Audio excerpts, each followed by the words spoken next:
So today we're looking at some more basic chord theory things. If any of this doesn't make sense, it might be sensible to go and look at my previous chord theory video before pressing ahead here, or check out my basic open chords video. So to get started, I'd like to clarify a couple things specific to the chord charts I use in my lessons. Then we'll look at something new. Muting.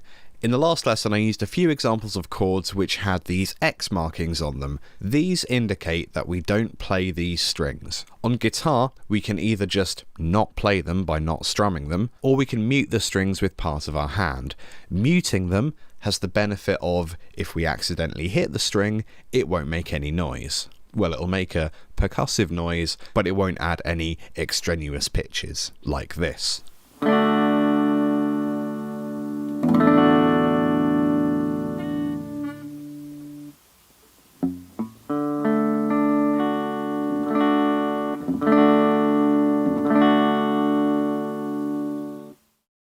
Fret numbers. On some chord charts you might notice these numbers on the side, most likely with bar chords. These indicate the fret at which the chord is played. Here we're told to play on the first fret, so I'm going to bar on the first fret.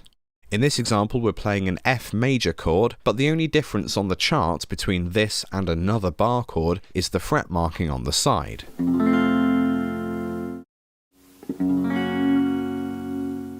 The dots in the chart stay exactly the same.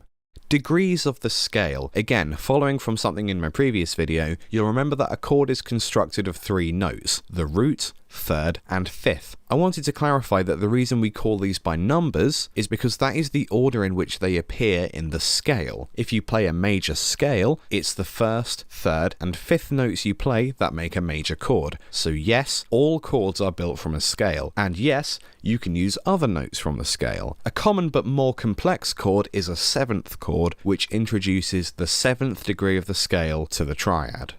So now I'd like to finish with something new, voicings. So we know a chord is made up of 3 or more notes, usually the triad. A voicing is when these notes appear in a different order. For example, you could play an A minor chord as an open chord or as a bar chord. They will sound very similar because they're using the same notes, but the timbre or sonority of the chord is slightly different, perhaps because of the position on the neck, but also because you've got more root notes or whatever. One example you may have already come across is the open G major chord. There's actually 2 ways to play it, neither of which is wrong because they contain at least one of each note from the triad.